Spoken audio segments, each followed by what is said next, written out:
ஜெபம் பண்ணுவோம். நல்ல ஆண்டவரே, நெஞ்சியோடு துதிக்கிறோம். மறுபடியுமாய் ஆண்டவரே, உடைய சமூகத்திலே நாங்கள் உடைய வேதத்தை கற்றுக்கொள்ளும்படியாய் கூடி வரச் செய்த மகாபரிய தயவுக்காக உமக்கு நாங்கள் நன்றி செலுத்துகிறோம். தொடர்ந்து ஆண்டவரே, நாங்கள் உடைய வேதத்தை நாங்கள் கர்த்தாவே நாங்கள் படிக்க வேண்டிய அந்த கண்ணோட்டத்தோடு படிக்க எங்களுக்கு கிருபை தாரும். உடைய பரிசுத்த ஆவியானவர் எங்களை வழிநடத்த வேண்டும் என்று சொல்லி நாங்கள் ஜெபிக்கிறோம். வர வேண்டியவர்கள், ஜாயின் பண்ண வேண்டியவர்கள் எல்லாவரையும் ஆண்டவரே ஏற்ற வேளையிலே கர்த்தர் ஜாயின் பண்ண தேவையான கிருபைகளை தந்தருளும்படியாய் நாங்கள் ஜெபிக்கிறோம். உடைய திருக்கரத்திலே தாழ்த்தி தருகிறோம், பொறுப்படுத்திக் கொள்ளும். இயேசு நாமத்தில் ஜெபிக்கிறோம் பிதாவே, ஆமென். ஆண்டவராய் இயேசு கிறிஸ்துவின் நாமத்தினாலே உங்கள் அனைவரையும் ஒரு வாழ்த்தி வரவேற்கிறேன். ஆண்டவருடைய கிருபையினாலே நம்ம ரோமர் 8ஆம் அதிகாரத்தை படித்து கொண்டு வருகிறோம். முதல் ஒரு சில வசனங்களை நம்ம பார்த்தோம். இன்னைக்கு அந்த தொடர்ச்சியை நம்ம பார்க்கலாம்.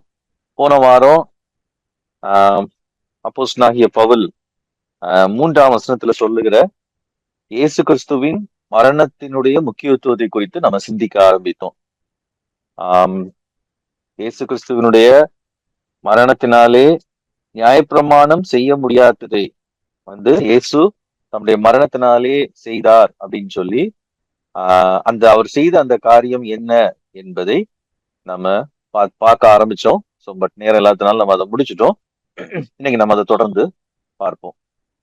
ஸோ பவுல் எப்படி சொல்றாரு அப்படின்னு சொன்னா 3ஆம் வசனத்துல இயேசு கிறிஸ்துவை தேவன் பாவ சாயலாக அனுப்பினார் அப்படின்றத 3ஆம் வசனத்துல சொல்றாரு. இயேசு கிறிஸ்துவை தேவன் பாவ சாயலாக அனுப்பினார் அப்படின்னு சொல்றாரு. லைக்னஸ் ஆஃப் த சின், பாவ மாம்சத்தின் சாயலாக அனுப்பினார். அடுத்தது பாவ மாம்சத்தின் சாயலாகவும் பாவத்தை போக்கும் பலியாகவும் அனுப்பி மாம்சத்திலே பாவத்தை ஆக்கினைக்குள்ளாக தீர்த்தார்.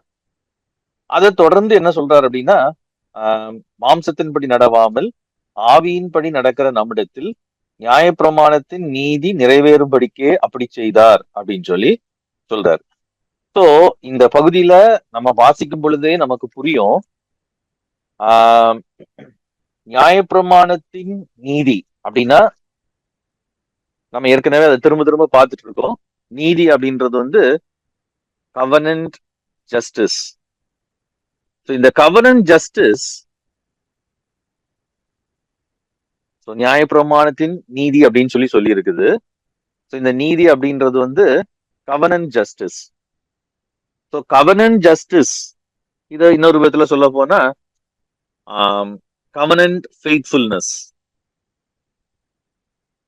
தேவன் ஆபிரகாமோடு கூட பண்ணின அந்த உடன்படிக்கை, அதுல அவர் உண்மை உள்ளவராக விளங்கும்படியாக என்ன பண்றாரு?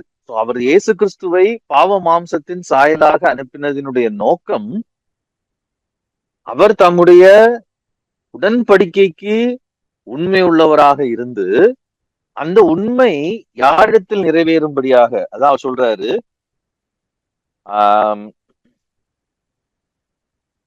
நம்மிடத்தில் நிறைவேறும்படிக்கு. இன் அஸ், யார்கிட்ட தஸ் இங்க யார குறிப்பிடுது அப்படின்னு சொன்னா,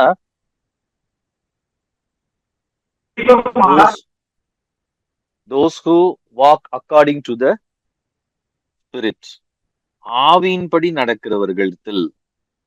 those who walk according to spirit. சரி, நம்ம கவனிக்க வேண்டிய முக்கியமான ஒரு சில விஷயங்கள் உண்டு. இயேசு கிறிஸ்துவ பாவ மாம்சத்தின் சாயல்ல அனுப்புனாரு. அவரை சின்ஃபுல் நேச்சரோட லைக்னஸ்ல அவர் அனுப்புனாரு. அதனால இயேசு கிறிஸ்து தன்னை சின்னுக்கு ஆஃபரிங்கா தன்னை கொடுத்தாரு. இந்த 2 நாளையும் என்ன நடந்துச்சுன்னு பவுல் சொல்றாரு அப்படின்னு சொன்னா, sin was condemned. இல்லாவிட்டால் நான் கண்டம்னேஷன்ற மீனிங்க்கு போன ஒரு சில வாரங்களாகவே நான் அர்த்தம் சொன்னேன். ஸோ கண்டம்னேஷன் அப்படின்றத நம்ம நல்லா சரியா புரிஞ்சுக்கிடணும். கண்டம்னேஷன் அப்படின்ற வேர்டோட அர்த்தம் என்ன அப்படின்னா, ஒரு தீர்ப்பு, இல்லாவிட்டால் ஒரு தண்டனை. தீர்ப்பு அல்லது தண்டனை தான் கண்டம்னேஷன். இப்போ நமக்கு தீர்ப்பு கிடையாது. நமக்கு தண்டனை கிடையாது. யாருக்கு கிடையாது? 1 வசனத்துல சொல்றாரு, those who are in Christ Jesus, கிறிஸ்து இயேசுக்குள் இருக்கிறவர்களுக்கு என்ன கிடையாது? தண்டனை கிடையாது. அது நம்ம பொதுவா நரகம்னு நினைப்போம், ஹெல்லுன்னு நினைப்போம். ஸோ தண்டனைன்றது இருக்கு. பட் அந்த நரகம் தான் அந்த தண்டனை அப்படின்றத நம்ம மனதை விட்டு எடுக்கணும் அப்படின்றதையும் நான் போன ஒரு சில வாரங்களா நான் சொல்லிட்டு இருந்தேன். அதனால அதுக்குள்ள நான் திரும்ப போகல. ஸோ இந்த தீர்ப்பு அல்லது இந்த தண்டனை நமக்கு கிடையாது, கிறிஸ்துவுக்குள்ள இருக்கிறவங்களுக்கு கிடையாது. ஏன் அப்படின்னா, இயேசு கிறிஸ்துவிலே பாவத்திற்கு தண்டனை கொடுக்கப்பட்டது, பாவத்திற்கு தீர்ப்பு வழங்கப்பட்டது. ஸோ அதனாலதான் என்ன கிடையாது அப்படின்னா, நமக்கு என்ன கிடையாது? தண்டனை கிடையாது. கிறிஸ்து இயேசுக்குள்ள இருக்கிறவங்களுக்கு தண்டனை கிடையாது அப்படின்னு சொல்லி பவுல் சொல்றாரு. ஸோ பட் இந்த தண்டனை நம்ம யூஸ்வலா நினைக்கிற எது கிடையாது அப்படின்னு சொன்னா, கடவுள் கோபமா இருந்தார், அவர் எல்லாரையும் நரகத்துக்குள்ள தள்ளுறதுக்கு ஆயத்தமா இருந்தார். இயேசு கிறிஸ்து தனக்கு மேல அந்த தண்டனையை ஏற்றுக்கொண்டதுனால இப்போ நம்ம அதுக்கு போக வேண்டாம் அப்படின்ற கான்செப்ட். அதாவது என்ன சொல்றது, ஆங்கிரி காட் அல்லது ராத்ஃபுல் காட் தம்முடைய குமாரனை கொண்டார் அப்படின்ற கான்செப்ட். அதாவது என்ன சொல்றது, தேவன் கோபத்தில் இருந்தாரு, அதனால தம்முடைய குமாரனை கொன்றார் அப்படின்றது கிடையாது. இதை நம்ம நல்லா புரிஞ்சுக்கணும்.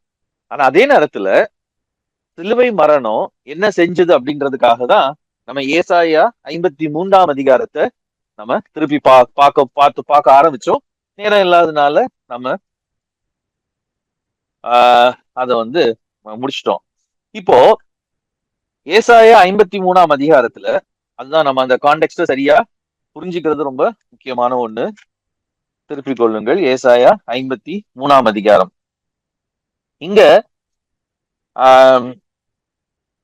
இயேசு கிறிஸ்துவனுடைய பாடு அங்க சொல்லப்படுகிறது. அதுல நம்ம கிட்டத்தட்ட 3-4ஆம் வசனம் வரைக்கும் நம்ம வாசிச்சோம். 4-4ஆம் வசனம் வரைக்கும் நம்ம வாசிச்சோம்னு நினைக்கிறேன். மெய்யாகவே அவர் நம்முடைய பாடுகளை ஏற்றுக்கொண்டு நம்முடைய துக்கங்களை சுமந்தார், நாமோ அவர் தேவனால் அடிபட்டு வாதிக்கப்பட்டு சிறுமைப்பட்டவர் என்று எண்ணினோம். நம்முடைய மீறுதல்கள் நிமித்தம் அவர் காயப்பட்டு நம்முடைய அக்கிரமங்கள் நிமித்தம் அவர் நொறுக்கப்பட்டார். நமக்கு சமாதானத்தை உண்டு பண்ணும் ஆக்கினை அவர் மேல் வந்தது, அவருடைய தழும்புகளால் குணமாகிறோம். நாம் எல்லாரும் ஆடுகளைப் போல வழி தப்பி தெரிந்து அவனவன் தன் தன் வழியிலே போனோம். கர்த்தரோ நாம் எல்லாருடைய அக்கிரமத்தையும் அவர் மேல் விழப்பண்ணினார். அவர் நெருக்கப்பட்டும் ஒடுக்கப்பட்டும் இருந்தார், ஆனாலும் தம்முடைய வாயை அவர் திறக்கவில்லை.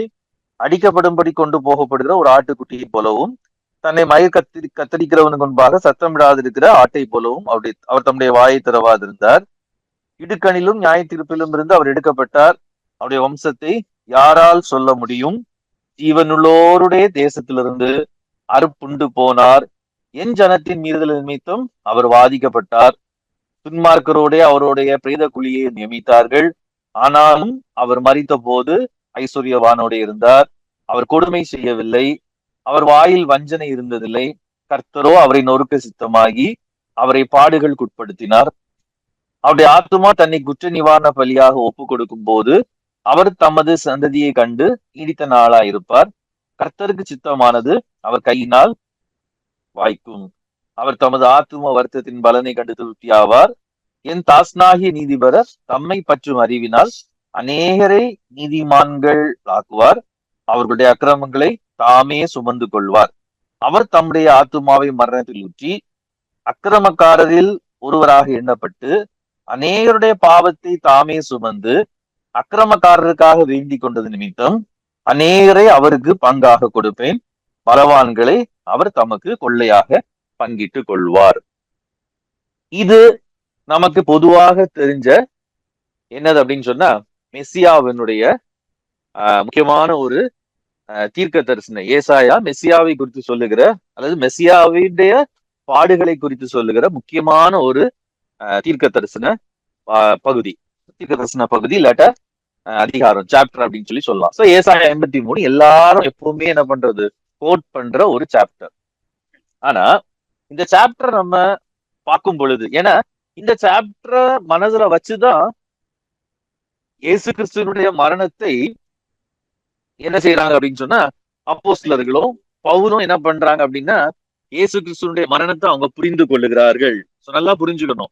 இயேசு கிறிஸ்துவனுடைய மரணத்தை நம்ம இன்னைக்கு பாகனிஸ்டிக் கான்செப்ட்ல புரிஞ்சுக்கிட்டதுக்கு காரணம், பாகனிஸ்டிக் கான்செப்ட் தான் நான் சொன்னது.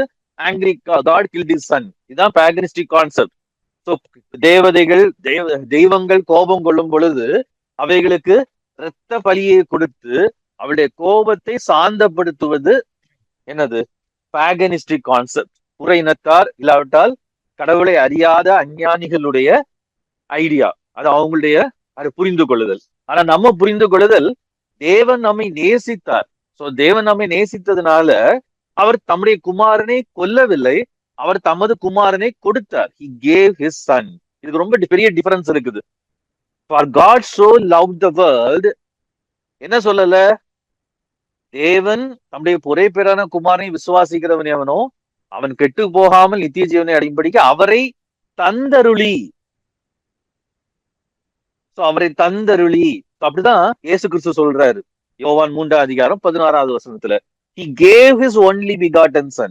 அவருடைய ஒரே பேரான குமாரனை கொடுத்தார். ஆனா நம்ம அதை எப்படி புரிஞ்சுக்கிட்டோம் அப்படின்னு சொன்னா, God ரொம்ப for God so loved the world, he killed his son. இல்லாவிட்டால் அவருடைய குமாரனை என்ன பண்ணார்? அவரு பலியாக்கினார் அப்படின்னு நம்ம புரிஞ்சுக்கிட்டோம். So he gave his son. இதுக்கு ஒருவேளை இதை ஏன் இவ்வளவு விளக்கமா சொல்லணும் அப்படின்னு சொன்னா, நம்ம ஏற்கனவே அறிந்து புரிந்து வைத்திருக்கிற தவறான காரியங்களை வேத வசனத்தின் அடிப்படையிலே சரியாக புரிந்து கொள்ளவில்லையானால் தேவனை பற்றின நம்முடைய அறிவு தவறா இருக்கும். ஸோ காடை பத்தின நம்முடைய நாலேஜ் தவறா இருக்கும். காடை பத்தின நாலேஜ் தவறா இருக்கிறதுனால என்ன நடக்கும் அப்படின்னு, ஒருவேளை தேவன் நம்ம அவரை பத்தின சரியான அறிவு அல்லது வேதத்தை பத்தின சரியான புரிந்து கொள்ளுதல் வர்ற வரைக்கும் அவர் உலகத்துல ஒண்ணுமே செய்யாம வெயிட் பண்ணிட்டு இருக்கல. அப்படி செஞ்சிருந்தாருன்னா அவர் என்னது சிருஷ்டிப்பு துவக்கி படைப்பு துவக்கி அவர் ஒண்ணுமே செஞ்சிருக்க முடியாது. அவர் ஒரு பக்கம் அவர் கிரியை செய்து கொண்டேதான் இருக்கிறார். சோ அதனால நம்ம இதை இப்படி பிரசவம் பண்ணும் பொழுது அல்லது இப்படி நம்ம காஸ்பலை சொல்லும் பொழுது யாரும் ரட்சிக்கப்படல அப்படின்னோ யாரும் ஆண்டவரை ஏற்றுக்கொள்ளல அப்படின்றதெல்லாம் நம்ம சொல்ல முடியாது. எல்லாம் நடந்துகிட்டு தான் இருக்குது. ஆனாலும் நம்ம தேவனை பற்றின சரியான அறிவு தான் நம்மள என்ன செய்ய முடியும் அப்படின்னு சொன்னா, தேவனுக்காக நம்மை சரியாக பயன்படுகிறவர்களாக மாற்றும். இதை நம்ம எல்லாம் புரிஞ்சுக்கணும். ஸோ காடோட பத்தின சரியான நாலேஜ் தான் நம்மள தேவனுக்காக சரியாக பயன்படுகிறவர்களாக மாற்றும். ஸோ அதனாலதான் நான் இதை இந்த இடத்துல விளக்க விரும்புறேன். ஸோ தேவன் தம்முடைய குமாரனை தந்தருளினார் அப்படின்னு சொல்லப்பட்டிருக்கிறது. இப்போ பவுல் என்ன சொல்றாரு? தேவன் தம்முடைய குமாரனை கொடுத்ததுனாலே எப்படி தந்தருளினார்? அதுதான் ரோமர் 8 அதை எப்படி சொல்லியிருக்கு அப்படின்னு சொன்னா, he gave him in the sinful flesh, in the likeness of sinful flesh. இதனால நம்ம புரிஞ்சுக்கணும், இயேசு கிறிஸ்துனுடைய மரணத்தை குறித்த அல்லது இயேசு கிறிஸ்துனுடைய மரணத்தினுடைய முக்கியத்துவத்தை குறித்த அது பெரிய ஒரு ரகசியம் தான். அது பெரிய ஒரு என்னது சிம்பிளா விளக்கக்கூடிய ஒன்று கிடையாது. நம்ம இயேசு எனக்காக மரித்தார் அப்படின்னு சொல்லி நம்ம சிம்பிளா சிம்பிளா சொல்லலாம். பட் அந்த மரணத்திலே பெரிய ஒரு அந்த மரணம் தான் என்ன பண்ணுச்சு அப்படின்னு சொன்னா, உலகத்திலேயே அல்லது சரித்திரத்திலேயே இல்லாவிட்டால் என்ன சொல்றது, யூனிவர்ஸ் லெவல்ல அது ஒரு பெரிய பாதிப்பை ஏற்படுத்தின ஒன்று. It had a very big impact. இயேசு கிறிஸ்துவின் மரணம், அவருடைய மரணம் மட்டும் இல்லை அப்படின்னு சொன்னா there is nothing called Christianity. கிறிஸ்தவம் சொல்லியும் ஒண்ணு கிடையாது. இந்த உலகத்துல குட்னு ஒன்னையும் நம்ம பார்க்கவே முடியாது. அவருடைய மரணம் தான் எல்லாவற்றுக்கும் காரணமா. அவருடைய மரணம் உயிர்த்தெழுதல்லாம் எல்லா நன்மைகளுக்கும், இன்னைக்கு இருக்கிற இந்த உலகத்துல இருக்கிற எல்லா நன்மைகளுக்கும் ஊற்றாக இருந்தது, ஒரு துவக்கமாக இருந்தது அவருடைய மரணம் தான். பட் அந்த மரணத்தினால என்ன நடந்துச்சு அப்படின்னா, அதுதான் நம்ம பாக்குறோம். பவுல் என்ன சொல்றாரு அப்படின்னு சொன்னா, அவர் தேவன் தம்முடைய குமாரனை தந்தல்னார் யோவான் சொல்றாரு, அவரை சின்ஃபுல் ஃபிளஷோட லைக்னஸ்ல அவரை கொடுத்தாரு. So that is the first thing. இயேசு கிறிஸ்துவை பாவ மாம்சத்தின் சாயலாக அவர் அனுப்பினார். சோ இப்போ நம்ம ஏசாயா 53 வாசிக்கும் பொழுது இங்க ஒருத்தர் அங்க சொல்லப்பட்டிருக்கிறது. அதனாலதான் நான் என்ன சொன்னேன் அப்படின்னா, அவங்க பழைய ஏற்பாட்டோட அந்த பின்னணியத்துல, பழைய ஏற்பாட்டோட அடிப்படையில, பழைய ஏற்பாட்டோட ஃப்ரேம் ஒர்க்ல, பழைய ஏற்பாட்டை மைண்ட்ல வச்சுட்டுதான் அவங்க புதிய ஏற்பாட்டை எழுதுறாங்க. இதை நம்ம ஒரு நாளும் மறந்துடக்கூடாது. இந்த ஏசாயா 53 குறித்து நிறைய பேர் கேள்வி கேட்டுக்கிட்டே இருந்தாங்க. இல்லையா? அது யாரு, அது எப்படி இருக்கும் அப்படின்னு சொல்லி நம்ம வேதத்துல முக்கியமா அதை வாசிக்கிறது அப்போஸ் நடவடிக்கைகள்ல வாசிக்கிறோம். அப்போஸ் நடவடிக்கைகள்ல அங்க கந்தாகே அப்படின்ற ஒரு நாட்டுல உள்ள ராஜஸ்திரியினுடைய மந்திரி, அவன் வந்து ஒரு அன்னகன் இல்லாவிட்டால் அவன் வந்து ஒரு யூனக் அப்படின்னு சொல்லுவாங்க அந்த காலத்துல. பெரிய பெரிய ராஜஸ்திரீகளுக்கு வந்து அவன் அந்த அந்த நாட்டினுடைய ராஜஸ்திரியா இருந்ததுனால அவங்கள வந்து அந்த ராஜ அரண்மனையில வேலை பார்க்கிறவங்கள வந்து ஆஹ் அன்னகர்களாக அவங்க வைப்பாங்க. ஸோ அவங்கள வந்து அவங்க ஆண்களா இருப்பாங்க. ஆனா அவங்களால எந்த பாலுறவும் கொள்ள முடியாத ஒரு நிலையில அவங்க வச்சிருப்பாங்க பாதுகாப்பிற்காக. இப்போ அப்படிப்பட்ட ஒரு மனிதன் மேபி அவனுக்கு எருசலேம் ஆலயத்துக்குள்ள நுழையிறதுக்கெல்லாம் அவனுக்கு வாய்ப்பு இருக்குதோ இல்லையோ, ஆனா ஆண்டவரை பத்தி தேவனை பற்றி அவன் கர்த்தரை குறித்து அறிந்திருந்தான். ஏன்னா அன்னைக்கு யூதர்கள் எல்லா இடங்களிலும் சிதறடிக்கப்பட்டிருந்தாங்க. பட் எருசலேம்ல போய் ஆண்டவரை தொழுது கொள்றதுக்காக அநேக இப்படிப்பட்டவர்கள் வருவாங்க. அப்படி வர்ற அந்த கூட்டத்துல யாரும் இருக்கிறா அப்படின்னு சொன்னா இந்த கந்தாகை ராஜஸ்திரியின் மந்திரியும் இருக்கிறான். அவன் அந்த மந்திரி என்ன பண்றான் அப்படின்னு சொன்னா அவன் வந்து தன்னுடைய ரதத்துல உட்கார்ந்து அத என்ன பண்றான், அவன் எருசலேம்ல வந்து தொழுதுகிட்டு திரும்ப போயிட்டு இருக்கும் பொழுது அந்த ரதத்துல உட்கார்ந்து அவன் வாசிச்சுட்டு இருக்கான். நல்லா கவனிச்சு பாருங்க. வேத வாக்கியங்களின் மேல ஒரு புற இனத்தான் அவன் ஒரு தோல் சுருளை வாங்கி அந்த தோல் சுருளை தன்னுடைய கைகள்ல வைத்து இன்னைக்கு நமக்கு பைபிளை திறக்கிறதும் பைபிளை வாசிக்கிறதுக்கும் நம்ம எல்லாத்துக்கும் நமக்கு நேரம் இருக்குது. பட் வந்து நமக்கு பைபிளை வாசிக்கிறதுக்கோ அல்லது நமக்கு படிக்கிறதுக்கோ நமக்கு என்ன இல்லை, நேரம் இல்லை. சோ வந்து இப்போ அவன் என்ன பண்றான் அப்படின்னு சொன்னா அவன் ரதத்துல போயிட்டு இருக்கிறான். அப்படி போயிட்டு இருக்கும் பொழுது அவன் அங்க சொல்லப்பட்டிருக்கிறது வாசிங்க அப்படின்னு சொன்னா அப்போஸ்தலர் நடபடிகள் 8ஆம் அதிகாரத்துல இங்க வாசிங்க அப்படின்னு சொன்னா பிந்தின பகுதியில வருது. அவன் உட்கார்ந்து என்ன பண்ணிட்டு இருக்கான்னு சொன்னா 28ஆம் வசனத்துல ஏசாயா தீர்க்கதரிசியின் ஆகமத்தை வாசித்துக் கொண்டிருந்தான் அப்படின்னு சொல்லி இருக்குது. சோ இந்த சந்தர்ப்பத்துலதான் பிலிப்புக்கு ஆண்டவர் சொல்றாரு, பரிசுத்தாவின்னு சொல்றாரு, நீ போய் ரதத்துடனே சேர்ந்து கொள் அப்படின்னு சொல்றாரு. உடனே இவன் அங்க போய் என்ன பண்றான், பாக்குறான். அவன் கையில ஏசாயா தீர்க்கதரிசியின் ஆகமம் இருக்கிறத பாக்குறான். யோசிச்சு பாருங்க, எவ்வளவு நீங்க மாதிரி பிரிண்டட் பைபிள்ஸோ மொபைல்ல நமக்கு இருக்கிற மாதிரி பைபிள்ஸோ இல்லாத ஒரு காலத்துல ஒருத்தர் ரதத்துல போகும் பொழுது, அதுவும் ஒரு யூதன் கிடையாது, அவன் அவன் கந்தாகை ராஜஸ்திரி, எத்தியோப்பியன் அப்படின்னு சொல்லி இருக்குது. எத்தியோப்பியுடைய ராஜஸ்திரி அப்படின்ற ராஜஸ்திரியாகி கந்தாகியனுடைய மந்திரி அப்படின்னு சொல்லி போட்டிருக்கு. ஸோ பக்கத்துல இருக்கிற அதாவது ஆப்பிரிக்காவுடைய ஒரு எல்லையில இருக்கிற ஒரு நாடு. ஸோ அவன் என்ன பண்றான் அப்படின்னு சொன்னா வாசிட்டு இருக்கிறான். அதை வாசிக்கிறத பிலிப்பு ஓடி போய் இதுக்கு கருத்து தெரியுமா அப்படின்னு சொல்லி அவன் கேட்கிறான். உடனே அவன் வந்து என்ன சொல்றான் 31ஆம் வசனத்துல, அதற்கு அவன், ஒருவன் எனக்கு தெரிவிக்காவிட்டால் அது எனக்கு எப்படி தெரியும் என்று சொல்லி பிலிப்பு ஏறி தனி உட்காரும்படி வேண்டிக் கொண்டான். 32ஆம் வசனத்துல வாசிக்கிறோம், அவன் வாசித்த வேத வாக்கியம் நம்ம இப்ப வாசிச்சோம் இல்லையா, அவர் ஒரு ஆட்டை போல அடிக்கப்படுவதற்கு கொண்டு போகப்பட்டார், மயிர் கத்திரிக்கிறவன் முன்பாக சத்தமிடாத இருக்கிற ஆட்டுக்குட்டியை போல அவர் தமது வாயை திறந்தார். 33ஆம் வசனத்துல அவர் தம்மை அதே இதை சொல்றான். அந்த வசனத்தை வாசிக்கிட்டே இருக்கான். இப்ப மந்திரி பிலிப்பை நோக்கி என்ன கேட்கிறான் அப்படின்னு சொன்னா, தீர்க்கதரிசி யாரை குறித்து இதை சொல்லுகிறார் அப்படின்னு சொல்லி கேட்கிறாரு. தம்மை குறித்தோ வேறொருவரை குறித்தோ எனக்கு சொல்ல வேண்டும். சோ இதான் நான் எனக்கு சொல்ல விரும்புறேன். இந்த ஏசாயா 53ஆம் அதிகாரத்தை அவங்க வந்து their people were discussing, Jewish people are discussing. இது யாரை பத்தினது? பிலிப்புக்கு இந்த கொஸ்டின், சாரி கந்தாகை ராஜஸ்திரியுடைய மந்திரிக்கு இந்த கொஸ்டின் வருது இல்லையா, என்ன கேள்வி, இது யாரை குறித்து சொல்லி இருக்குது? தம்மை குறித்தோ வேறொருவரை குறித்தோ. சோ இந்த இதுல இருந்து என்ன தெரியுதுன்னா, அந்த மந்திரி வந்து ஓரளவுக்கு ஸ்கிரிப்சர்ஸ நல்லா தெரிஞ்சுக்கிட்டவே தான். மேபி அந்த எத்தியோப்பியாவுல அந்த ராஜஸ்திரீ கூட அது யூத தேவனாகி யெகோவாவை பிலீவ் பண்றவனா இருந்திருக்கலாம். அங்க ஜெப ஆலயம் இருந்திருக்கலாம். கண்டிப்பா அவனுடைய கையில என்ன கிடைச்சிருக்குது, தோல் சுருள் கிடைச்சிருக்குது. ஏசாயோட தோல் சுருள் கிடைச்சிருக்குன்னா கண்டிப்பா அங்க ஜெப ஆலயம் இருந்திருக்கும். இவன் பர்சனலா ஒரு காப்பியை ஓன் பண்ணி வச்சிருக்கான், வாங்கி வச்சிருக்கான் அப்படின்னு சொன்னா அதுக்காக அவன் பெரிய செலவு பண்ணி தான் வச்சிருப்பான். சோ அவனுக்கு என்ன கேட்கிறான் அப்படின்னா, உடனே அவன் என்ன செய்யறான், பிலிப் என்ன செய்யறான்னு சொல்லி 35ஆம் வசனத்துல பிலிப் பேச தொடங்கி இந்த வேத வாக்கியத்தை முன்னிட்டு இயேசுவை குறித்து அவனுக்கு பிரசங்கித்தான். So they had that question. என்ன கொஸ்டின்? இந்த ஏசாயா 53ஆம் அதிகாரத்துல சொல்லப்பட்டிருக்கிற இந்த விஷயம் யாரை பத்தி சொல்லப்பட்டிருக்கிறது? ஏசாயா 53ஆம் அதிகாரத்தை பத்தி சொல்லப்பட்டிருக்கிற இந்த காரியம் யாரை பத்தி சொல்லி இருக்கிறது அப்படின்ற கேள்வி என்னது அவங்களுக்குள்ள இருந்துச்சு. யாரை பத்தி சொல்லப்பட்டிருக்கிறது? நிறைய பேர் என்ன நினைச்சாங்க அப்படின்னா, இது வந்து யூதர்களுடைய மார்ட்டியர்ஸ் ஒரு அவங்களுடைய ஆலயத்துக்காக, அவங்களுடைய என்னது தேசத்துக்காக, தேவனுக்காக மறி மறிக்க மறிக்கிறதுக்கு ஆயத்தமா இருந்தா அது மறித்த மார்ட்டியர்ஸை குறித்து சொல்லப்பட்டிருக்குதுன்னு சொல்லிட்டு இருந்தாங்க. இப்படி பலவிதமான கருத்துக்கள் இருந்துச்சு. பட் இங்க இத அப்படியே வாசிக்கும் பொழுது நமக்கு என்ன தோணும் அப்படின்னா, என்ன தோ என்ன என்ன என்ன புரியணும் அப்படின்னு சொன்னா, இதை நீங்க அந்த 53 அதிகாரத்தை மாத்திரம் வாசிச்சா புரியாது. ஏன்னா அது கிட்டத்தட்ட 50 அதிகாரத்துல இருந்தே அது ஆரம்பிக்குது. 51 அதிகாரத்துல இருந்தே அந்த விஷயம் ஆரம்பிக்குது. 52 அதிகாரத்துல இருந்து ஒரு சில வசனங்களை மட்டும் நான் எடுத்து காமிக்கிறேன்.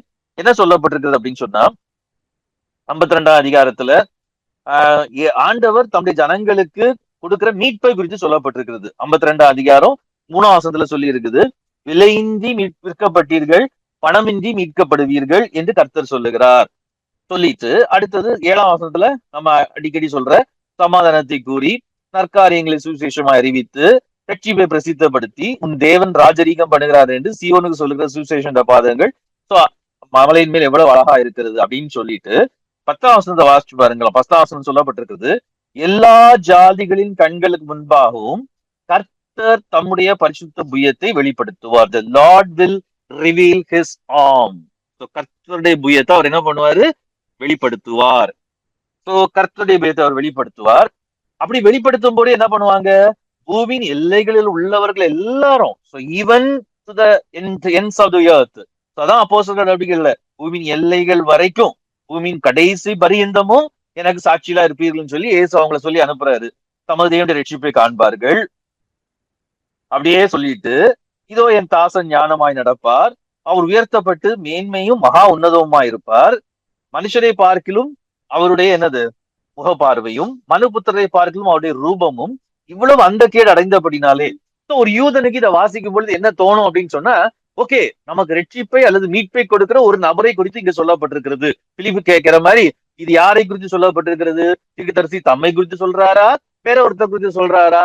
ஒரு ஆஸ் அ கேஷுவல் ஜூ அல்லது ஒரு யூதனாக அல்லது யூத மார்க்கத்தை புரிந்து கொண்டவனாக இதை வாசிக்கும் பொழுது அவங்களுக்கு என்ன தோணும் அப்படின்னு சொன்னா, மீட்புக்காக, விடுதலைக்காக தேவன் ராஜரிகம் பண்றாருன்னு சொல்லக்கூடிய அந்த செய்திக்காக ஒருவர் என்ன பண்ணப்படணும்?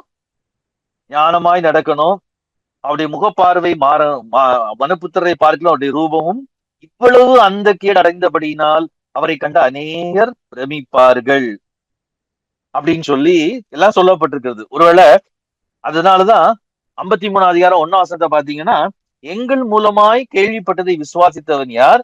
என்ன வருது? கர்த்தருடைய புயம் யாருக்கு வெளிப்பட்டது? நான் சொன்னேன் 52ஆம் வசனத்துல 10ஆம் வசனத்துல எல்லா ஜாதிகளின் கண்களுக்கு முன்பாகவும் கர்த்தர் தம்முடைய என்ன பண்ணுவாரு? பரிசுத்த புயத்தை. the arm of the Lord அப்படின்றது வந்து யூத ஜனங்களை பொறுத்த வரைக்கும் ரொம்ப முக்கியமான ஒண்ணு. இது கர்த்தர் தம்முடைய கரத்தை நீட்டும் பொழுது நமக்கு விடுதலை உண்டாகும். கர்த்தர் தம்முடைய கரத்தை புயத்தை வெளிப்படுத்தும் பொழுது என்ன நடக்கும்? நமக்கு மீட்பு உண்டாகும். நம்ம வந்து திரும்பவும் நம்மள வந்து அவர் நம்முடைய நிலைமைக்கு கொண்டு வருவார் இப்படின்னு அவங்க எதிர்பார்த்துட்டு இருக்காங்க. ஆனா இந்த ஆர்ம் ஆஃப் த லார்டே யாரு தெரியுமா? அதான் அங்க சொல்றாரு தீர்க்கதரிசி, கர்த்தருடைய புயம் யாருக்கு வெளிப்பட்டது? யாருக்கு அது வெளிப்பட்டுச்சு? அந்த புயம் எப்படி வெளிப்பட்டுச்சு? அத 14ஆம் வசனத்துல பாக்குறோம், மனுபுத்திரரை பார்க்கிலும் அவருடைய ரூபமும் இவ்வளவு அந்த கேடு அடைந்தபடினாலே அவரை கண்ட அநேகர் பிரமிப்படைந்தார்கள். இததான் பவுல் சொல்றாரு, he was sent in the likeness of the sinful flesh. அவர் எப்படி இருந்தாரு பூமியில? அவர் ஏன் இப்படி இயேசு கிறிஸ்து வந்து நம்முடைய சாயலா இந்த உலகத்துக்கு வரணும் அப்படின்னு கேட்டா, கர்த்தருடைய பயம் எதை மேற்கொள்றதுக்கு? மனிதனை உருக்குலைத்த, மனிதனை எல்லா நிலைமைக்கும், அவனுடைய மோசமான நிலைமைக்கு காரணமா இருந்த சின்ன பாவத்தை மேற்கொள்றதுக்கு, அதை பனிஷ் பண்றதுக்கு, அதை டிஃபீட் பண்றதுக்கு, அதை கண்டம் பண்றதுக்கு தேவன் தெரிந்து கொண்ட வழி என்ன தெரியுமா? அதுதான் என்னது? கர்த்தருடைய புயம். அல்லாவிட்டால் அந்த கர்த்தருடைய புயம் என்ன தெரியுமா? It is sending his son in the likeness of the sinful flesh. இது வந்து ரொம்ப ஒரு என்ன சொல்றது, வினோதமான ஒண்ணுதான். இது வினோதமான ஒண்ணுதான். நிறைய நேரம் கேட்கிற கேள்வி, வந்து முக்கியமாக இயேசு கிறிஸ்துடைய சிலுவை மரணத்தை குறைத்து மதிப்பிட விரும்புறவங்க. நான் ஏற்கனவே சொல்லிட்டேன், நம்ம இந்த பிக்சரை ஒரு நாளும் பிரசன்ட் பண்ணக்கூடாது, அது தவறான presentation. Angry God killed his son அப்படின்ற பிக்சர் வந்து தவறான பிரசன்டேஷன். ஆனா ஒரு முகமதி நண்பர்களிடத்துல யார்ட்டையாவது நம்ம இதை பிரசன்ட் பண்ணும் பொழுது அவங்க என்னத்தை ஏற்றுக்கொள்ள மாட்டாங்க அப்படின்னா, கடவுள் எதுக்கு என்ன பண்ணணும், மன்னிக்கிறதுக்கு அவர் மன்னிக்கணும்னு நினைச்சா அவர் மன்னிச்சுட்டு போலாமே, அவருக்கு மன்னிக்கிறதுக்கு அதிகாரம் இருக்குது. பட் அவ ஏன் அதுக்குன்னு சொல்லி என்ன பண்ணணும்? ஏசு கிறிஸ்துவ நீங்க சொல்ற மாதிரியே அவங்களுடைய கான்செப்டை பொறுத்த வரைக்கும் ஈசா நபியை அவங்க நம்பினாலும் ஈசா நபி சிலுவையில மரித்தார் அப்படின்றத அவங்க நம்ப மாட்டாங்க. அவர் சிலுவையில மரணம் அடைந்தார் அப்படின்றத நம்ப மாட்டாங்க. அவர் உயிரோடு எழும்பினார் அப்படின்றதையும் நம்ப மாட்டாங்க. சோ அவங்கள பொறுத்த வரைக்கும் மரணம் அல்லது இயேசு கிறிஸ்துடைய மரணம் அப்படின்றது வந்து என்ன கிடையாது, அக்செப்டபிள் கிடையாது. ஏன் அக்செப்டபிள் கிடையாது அப்படின்னு சொன்னா, இந்த வினோதம், அதான் நான் சொன்னேன், it is a strange plan of God. அந்த வினோதமான திட்டத்தை அவங்களால என்ன பண்ண முடியல, புரிஞ்சுக்க முடியல. ஏன் புரிஞ்சுக்க முடியல அப்படின்னா, கடவுள் எல்லாம் வல்லவர். அவங்கள பொறுத்த வரைக்கும் அல்லாஹ் இஸ் அல்மைட்டி, அல்மைட்டி காட் அப்படின்னு சொல்லுவாங்க. நம்ம கான்செப்ட் தான் சர்வ வல்லமுள்ள தேவன். அவரால் மன்னிக்க ஒரு பாவத்தை மன்னிக்க முடியாது, அவரால் ஒரு புதிய ஒரு உலகத்தை உருவாக்க முடியாதா, அவரால் வந்து என்ன பண்ண முடியாது, அவன் நினைக்கிற அந்த கிரியேஷனை ரினியூ பண்ண ரெஸ்டோர் பண்றதுக்கு எதுக்கு இந்த பிளான், எதுக்கு இப்படி ஒரு பிளான் தேவை, ஏன் அவர் சும்மாவே பண்ணிட்டு போலாமே அப்படின்னு நம்ம கேட்டோம் அப்படின்னா, அதுதான் போன வாரம் சொன்னேன். சின் அப்படின்றது ஒருவேளை நம்ம பண்றது okay, we do sin, we commit sin, இது ஒரு பக்கம். ஆனா இந்த சின்ன நம்ம கமிட் பண்றதுக்கு பின்னாடி அததான் எங்க பார்த்தோம் அப்படின்னா, ரோமர் 7ஆம் அதிகாரத்துல பார்த்தோம். நான் அல்ல, எனக்குள் வாசமா இருக்கிற பாவமே அப்படி செய்தது.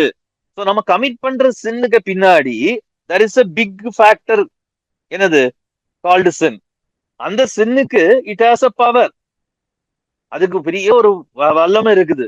சோ அது ஏன் அந்த வல்லமை கிடைச்சிச்சு அப்படின்னு சொன்னா, இட் இஸ் பிகாஸ், நான் ஏற்கனவே பல முறை சொன்னதை திரும்பவும் உங்களுக்கு ஞாபகப்படுத்துறேன். சின் அப்படின்றது யூஸ்வலா அதுல முக்கியமான 2 இருக்கும். டிவியேஷன் அது ஒரு பக்கம், இன்னொரு பக்கம் ஒண்ணு ஐடலேட்ரி, இன்னொன்னு வந்து என்னது, அது தொடர்ந்து வரக்கூடிய இம்மோராலிட்டி. நல்லா கவனிச்சுக்கோங்க. இந்த ஐடலேட்ரி அப்படின்றது என்ன அப்படின்னு சொன்னா, நல்லா புரியணும் எப்படி சின்னுக்கு இவ்வளவு அதிகாரம் கிடைக்குது அப்படின்னு சொன்னா, நம்ம தேவனாலே தேவனுடைய சாயலாக படைக்கப்பட்டவர்களானதுனாலே நமக்கு வந்து ஏற்கனவே நம்ம படிச்சுட்டு இருக்கிறோம். ஃப்ரீ வில் பத்தி நல்லா நம்ம நிறைய டிஸ்கஸ் பண்ணியிருக்கிறோம், நம்ம சொல்லி இருக்கிறோம். அதனால ஃப்ரீ வில் நமக்கு இருக்கிறதுனால நம்ம வென் வி கிவ் ஐடலேட்டரி அப்படின்னா என்னது, வென் வி கிவ் என்னது அலிஜென்ஸ், அல்லது அலிஜென்ஸை தமிழ்ல எப்படி சொல்றது அப்படின்னு சொன்னா, ஏதோ ஒரு விஷயத்துக்கு நம்ம வந்து நம்மை நம்மை நம்மை ஒப்பு கொடுக்கும் பொழுது, so when we give allegiance to something, நான் இனி உனக்கு தான் நான் அப்படின்னு சொல்லி நம்ம கொடுக்கறது தான் ஐடலேட்ரி. ஸோ ஐடலேட்ரி அப்படின்றது வந்து இட்ஸ் நாட் ஜஸ்ட் என்ன சொல்றது, ஏதோ ஒரு ஐடலுக்கு முன்னாடி நிக்கிறாங்க அப்படின்றது கிடையாது. they give allegiance to it. So தங்களுடைய வாழ்க்கையை அதற்கு ஏற்றபடி ஒப்பு கொடுக்குறாங்க, அதுக்கு ஏற்றபடி வாழும்படியா ஒப்பு கொடுக்குறாங்க. அப்படி ஒப்பு கொடுக்கும் பொழுது they give the authority to that idol. ஏன் அப்படின்னா, இந்த ஐடல்ஸுக்கு பின்னாடி எல்லாமே என்ன இருக்கும் அப்படின்னு சொன்னா, நான் ஏற்கனவே சொன்னது மாதிரி என்னது, அதற்கு பின்னாடி அன்சீன் ரெலம் இல்லாட்டால் நம்ம அன்சீன் ஸ்பிரிச்சுவல் வேர்ல்டு இருக்குது. இதை நான் இப்போ சொல்றது நேரம் நான் போன வாரமே சொன்னேன், நம்ம இன்னொரு தடவை பார்க்கலாம். அன்சீன் ஸ்பிரிச்சுவல் வேர்ல்டு இருக்குது. So when we give our allegiance to என்னது ஐடல்ஸ், இல்லாவிட்டால் கடவுள் அல்லாதவைகளுக்கு, தேவன் அல்லாதவைகளுக்கு நம்முடைய அலிஜென்ஸ், நம்முடைய லாயல்ட்டிய, நம்முடைய நம்முடைய இதை வந்து நம்ம கொடுக்கும் பொழுது அது என்ன பண்ணும் அப்படின்னு சொன்னா, இட் என்னது கேட்ச் ஹோல்ட்ஸ் அஸ், நம்மள பிடிச்சிக்குது. ஸோ பிடிக்கிறதுனால it has so much of power and potential. So அதனாலதான் நம்ம பாவத்தை மேல கடவுள் கோபமா இருக்கிறாரு அப்படின்ற கான்செப்ட் படி கடவுள் இயேசு கிறிஸ்துவ அனுப்பல. அதுக்கு பதிலா அவர் எதுக்காக அனுப்புறாரு அப்படின்னு சொன்னா, இந்த பவரை டிஃபீட் பண்றதுக்கு, இந்த பவரை கண்டம் பண்றதுக்கு அவருக்கு இந்த திட்டம் தேவைப்பட்டது. என்ன திட்டம்? அவருடைய குமாரனை இந்த லைக்னஸ்ல அனுப்பணும். எந்த லைக்னஸ்ல? ஏசாயா 82ஆம் அதிகாரத்துல சொல்லி இருக்கிற எப்படிப்பட்ட லைக்னஸ்? ஸோ ஹி பிகேம், அவருடைய ரூபமும் அவருடைய அவருடைய ரூபம் வந்து அந்த கேடு அடைந்தது, அவருடைய முகப்பார்வை என்ன ஆயிடுச்சு, மனுபுத்திரை பார்க்கிலும் அந்த கேடு. அதான் அங்க சொல்லி இருக்குது. மனுபுத்திரர் அப்படின்னா தேவனுடைய சாயல்ல இருக்கிற மனுபுத்திரரை பார்க்கிலும் அவருடைய சிலுவையிலேயே அவருடைய மரணம் அப்படின்றது வந்து என்ன ஆச்சு அப்படின்னு சொன்னா, சின்ஃபுல் லைக்னஸ் அவர் அங்கு ஏற்றுக்கொண்டார். So sinful likeness, sinful man, சொல்ல போனா சிலுவையில அறையப்படுகிற ஒரு கள்ளன் எவ்வளவு சிம்பிளா சொல்லணும்னா அதான், எவ்வளவு அவன் மோசமானவனாக கருதப்படுவானோ அந்த மோசமான லைக்னஸுக்கு என்ன செய்யப்பட்டார், அவர் உட்படுத்தப்பட்டார். ஓகே.